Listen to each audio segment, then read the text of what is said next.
नमस्कार साथियों, स्वागत है आप सभी का रैंकर्स गोंडा में।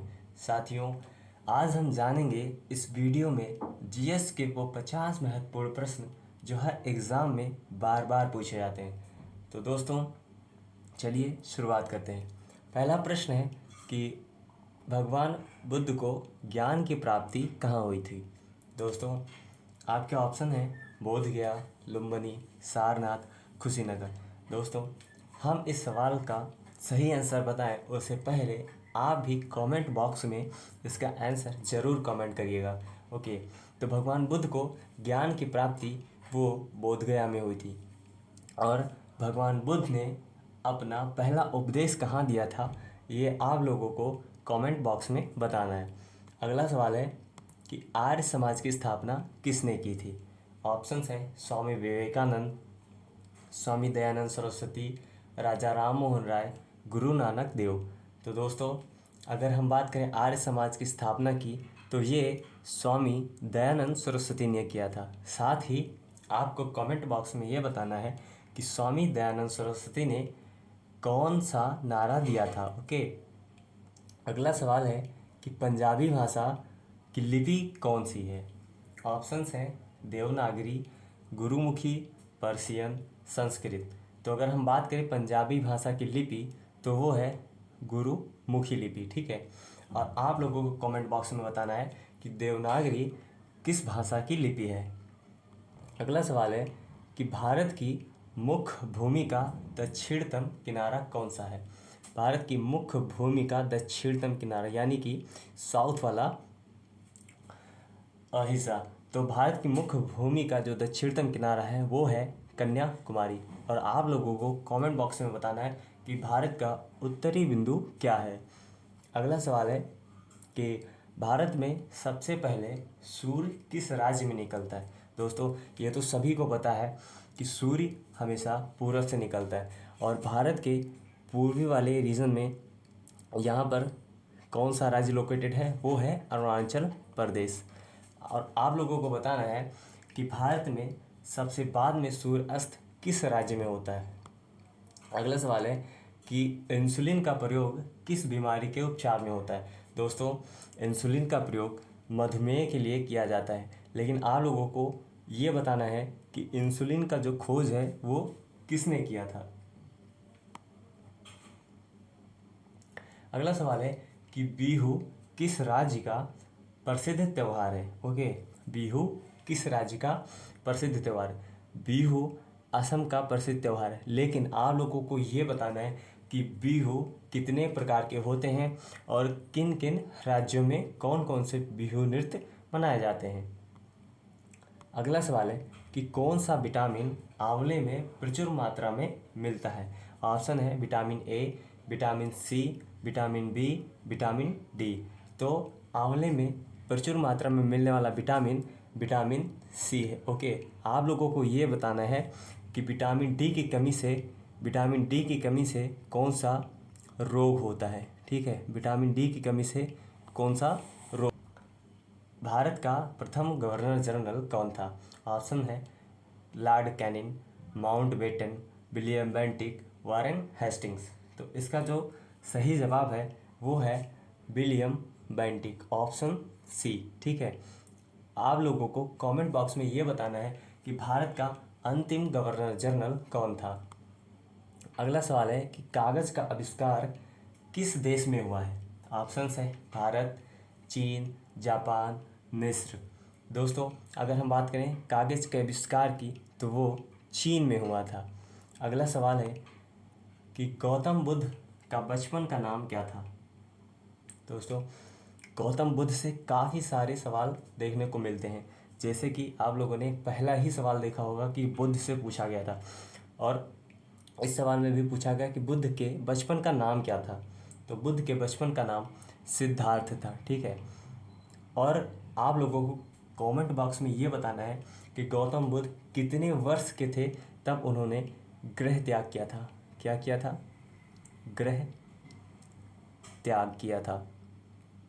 ठीक है, अगला सवाल है कि भारत में सशस्त्र बलों का सर्वोच्च सेनापति कौन होता है। ऑप्शंस हैं प्रधानमंत्री, रक्षा मंत्री, राष्ट्रपति, चीफ ऑफ डिफेंस स्टाफ। तो देखें, भारत में सशस्त्र बलों का जो सर्वोच्च सेनापति होता है वो होता है राष्ट्रपति। अगला सवाल है कि रतौंधी किस विटामिन की कमी से होता है। ऑप्शंस हैं vitamin A, vitamin B, vitamin C, vitamin D. तो अगर हम बात करें रतौंधी की तो वो होता है विटामिन ए की कमी से, ठीक। और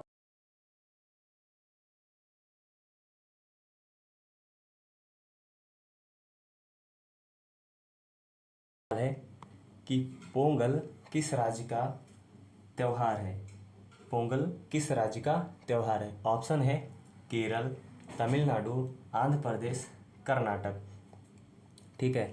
तो अगर हम बात करें पोंगल की तो वो तमिलनाडु का त्यौहार है। और आप लोगों को बताना है कि केरल के 2 शास्त्रीय नृत्य कौन कौन से हैं, ठीक है। अगला सवाल है गिद्धा और भांगड़ा किस राज्य के लोक नृत्य हैं। गिद्धा और भांगड़ा, देख दोस्तों, गिद्धा और भांगड़ा दोनों ही पंजाब के लोक नृत्य हैं, ठीक है। और आप लोगों को बताना है कि काल बेलिया, आप लोगों को बताना है कि कालबेलिया ये कहाँ का नृत्य है, ओके। अगला सवाल है कि टेलीविज़न का आविष्कार किसने किया था। ऑप्शन है John Logie Baird, Thomas Edison, Alexander Graham Bell, Marconi. साथियों, आप सभी को पता है कि थॉमस अल्वा एडिसन इन्होंने बल्ब का आविष्कार किया था। किसका? बल्ब का। और टेलीविज़न का आविष्कार वो किया था जॉन लोगी बियर्ड ने। अगला सवाल है भारत की पहली महिला शासिका कौन थी। नूरजहां, रजिया सुल्तान, रानी लक्ष्मीबाई, चांद बीबी। तो इसका जो सही आंसर है वो है रजिया सुल्तान, ठीक है। अगला सवाल है कि मछली किसकी सहायता से सांस लेती है। ऑप्शंस हैं नाक, त्वचा, गलफड़ों और फेफड़े। तो अगर हम बात करें मछली किसकी सहायता से सांस लेती है तो वो गलफड़ों की सहायता से सांस लेती है। अगला सवाल है इंकलाब जिंदाबाद का नारा किसने दिया था। ऑप्शंस हैं सुभाष चंद्र बोस, भगत सिंह, चंद्रशेखर आज़ाद, लाला लाजपत राय। तो अगर हम बात करें इंकलाब जिंदाबाद का नारा वो भगत सिंह ने दिया था। अगला सवाल है कि जलियांवाला बाग हत्याकांड कब व कहाँ हुआ था। ऑप्शंस हैं 1919 अमृतसर, 1921 लाहौर, 1920 जालंधर और 1919 दिल्ली। तो दोस्तों, ये सभी को पता है कि जलियांवाला बाग हत्याकांड 1919 अमृतसर में हुआ था। और आप लोगों को बताना है कि किसके कहने पे जलियांवाला बाग हत्याकांड हुआ था, यानी कि किसके कहने पर सिपाहियों ने गोलियां चलाई थी। अगला सवाल है कि 1939 ईस्वी में कांग्रेस छोड़ने के बाद सुभाष चंद्र बोस ने किस दल की स्थापना की थी। तो 1919 में कांग्रेस छोड़ने के बाद सुभाष चंद्र बोस ने किस दल की स्थापना की थी। ऑप्शंस है फॉरवर्ड ब्लॉक, आज़ाद हिंद फौज, स्वराज पार्टी, गदर पार्टी। तो इसका जो सही जवाब है वो है फॉरवर्ड ब्लॉक। अगला सवाल है कि पंजाब केसरी किसे कहा जाता है। अगला सवाल है कि पंजाब केसरी किसे कहा जाता है। ऑप्शंस हैं भगत सिंह, लाला लाजपत राय, रणजीत सिंह, लाला हरदयाल। तो पंजाब केसरी वो कहा जाता है लाला लाजपत राय को, ओके। अगला सवाल है कि सैंडर्स की हत्या किसने की थी। सैंडर्स की हत्या किसने की थी। ऑप्शंस है भगत सिंह, राजगुरु, सुखदेव, चंद्रशेखर आज़ाद। तो अगर हम बात करें सैंडर्स की हत्या तो वो भगत सिंह ने की थी। अगला सवाल है कि 1857 के विद्रोह में किसने अपना बलिदान सबसे पहले दिया था। तो अगर हम बात करें 1857 के विद्रोह की तो ये तो आप सबको पता ही होगा कि ये विद्रोह मेरठ से शुरू हुआ था। और इस विद्रोह के जो शुरुआती सिपाही थे वो थे मंगल पांडे। तो इसलिए 1857 के इस विद्रोह में सबसे पहले जो बलिदान दिया था वो मंगल पांडे ने दिया था। और आप लोगों को कमेंट में बताना है कि कुंवर सिंह ने इस नेतृत्व का जो मतलब कुंवर सिंह ने 1857 का जो विद्रोह हुआ था इसका नेतृत्व कहाँ से किया था, ठीक है। और अगला सवाल है, भारत की पहली महिला राज्यपाल कौन थी? ऑप्शंस हैं सुचेता कृपलानी, सरोजनी नायडू, फातिमा बीबी, ममता बनर्जी। तो अगर हम बात करें भारत की पहली महिला राज्यपाल की तो वो थी सरोजनी नायडू। और आप लोगों को बताना है कि भारत की किसी भी राज्य की पहली महिला मुख्यमंत्री कौन थी, ठीक है। अगला सवाल है, माउंट एवरेस्ट पर 2 बार चढ़ने वाली पहली महिला कौन थी? बिछेंद्री पाल, संतोष यादव, अरुणिमा सिंह या प्रेमलता अग्रवाल। तो अगर हम बात करें माउंट एवरेस्ट पर 2 बार चढ़ने वाली पहली महिला वो थी संतोष यादव। अगला सवाल है, ब्रह्म समाज की स्थापना किसके द्वारा की गई थी? ब्रह्म समाज की स्थापना, ठीक है। ऑप्शन है राजा राम मोहन राय, स्वामी दयानंद, स्वामी विवेकानंद, ईश्वर चंद्र विद्यासागर। तो अगर हम बात करें ब्रह्म समाज की स्थापना तो वो राजा राम मोहन राय के द्वारा की गई थी। अगला सवाल है, स्वामी दयानंद सरस्वती का मूल नाम क्या था? ऑप्शंस हैं नरेंद्र, मूलशंकर, दादू, गदाधर।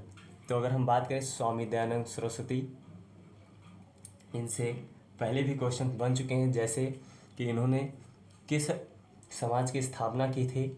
और मैंने पूछा था कि आप लोगों को कमेंट बॉक्स में बताना है कि स्वामी दयानंद सरस्वती ने कौन सा नारा दिया था। तो अगर हम बात करें स्वामी दयानंद सरस्वती के मूल नाम की तो वो था मूलशंकर। अगला सवाल है, वेदों की ओर लौटो नारा किसने दिया था? दोस्तों आप लोगों को इस सवाल का जवाब कमेंट में ही बताना है, ठीक है, कमेंट में ही बताना है। अगला सवाल है, रामकृष्ण मिशन की स्थापना किसने की थी? ऑप्शंस हैं स्वामी विवेकानंद, रामकृष्ण परमहंस, दयानंद सरस्वती और राजा राम मोहन राय।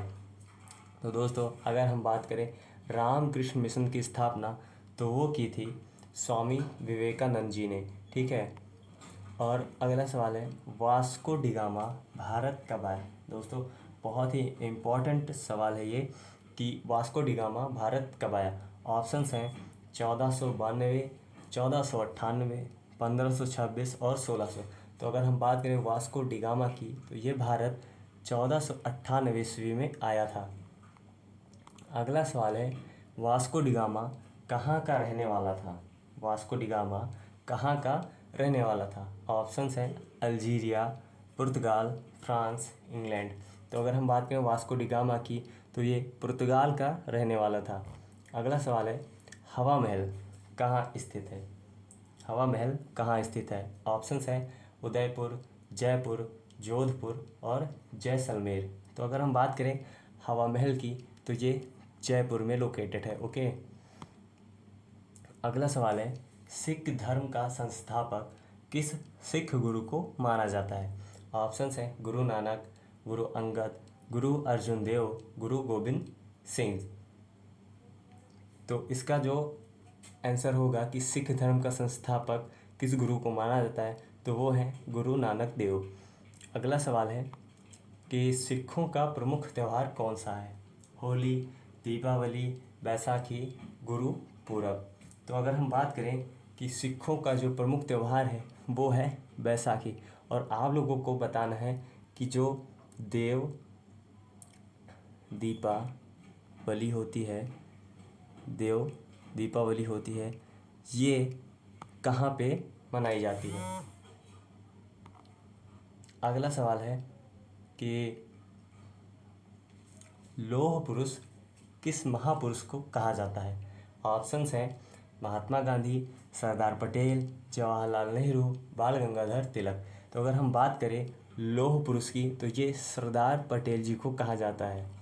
अगला सवाल है, नेताजी किस महापुरुष को कहा जाता है? ऑप्शंस हैं सुभाष चंद्र बोस, भगत सिंह, लाला लाजपत राय, बाल गंगाधर तिलक। तो अगर हम बात करें कि नेताजी किस महापुरुष को कहा जाता है तो वो सुभाष चंद्र बोस जी को कहा जाता है। अगला सवाल है, कि दिल्ली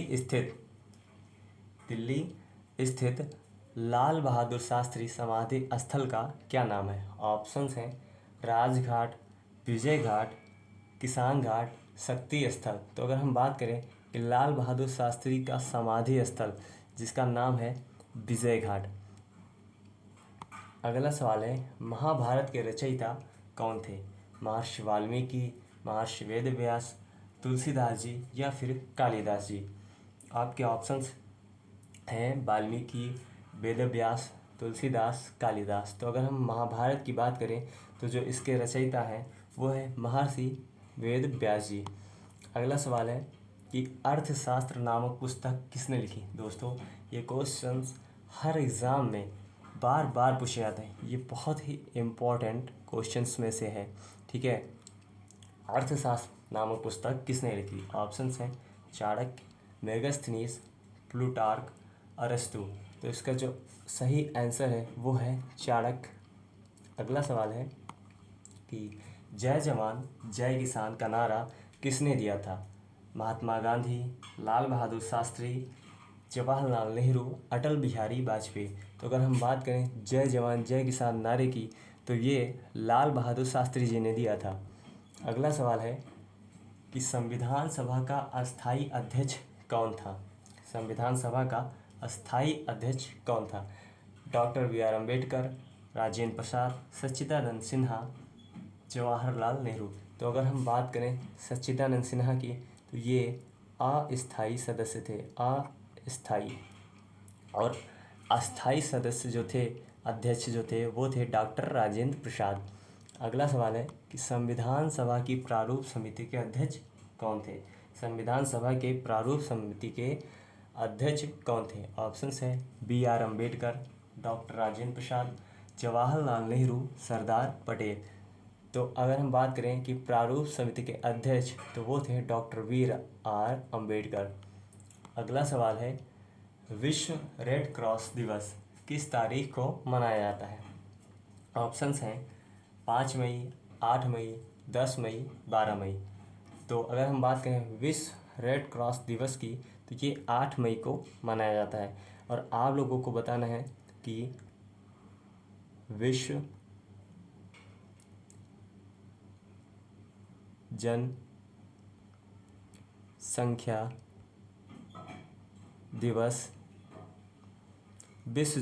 दिवस कब मनाया जाता है? ठीक है, कब मनाया जाता है? अगला सवाल है सूर्योदय का देश के नाम से कौन सा देश प्रसिद्ध है? ऑप्शंस हैं भारत, जापान, नॉर्वे, ब्रिटेन। तो अगर हम बात करें सूर्योदय का देश, ये जापान को बोला जाता है। अगला सवाल है कि अंतर्राष्ट्रीय महिला दिवस किस तिथि को मनाया जाता है? ऑप्शंस हैं 8 मार्च, 15 मार्च, 22 मार्च, 5 अप्रैल। तो अगर हम बात करें अंतर्राष्ट्रीय महिला दिवस की तो ये 8 मार्च को मनाया जाता है।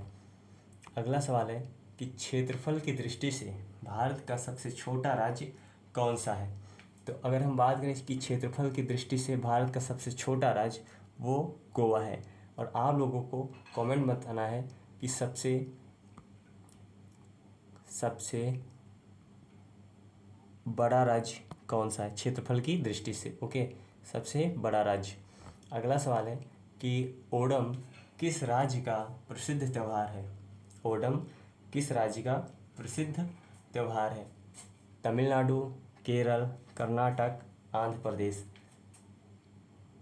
ओणम तमिलनाडु, कर्नाटक, केरल, आंध्र प्रदेश। तो ओणम केरल का प्रसिद्ध त्यौहार है।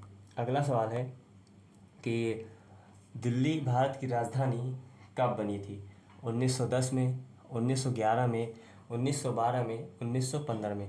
तो अगर हम बात करें दिल्ली भारत की राजधानी कब बनी, वो बनी थी 1911 में।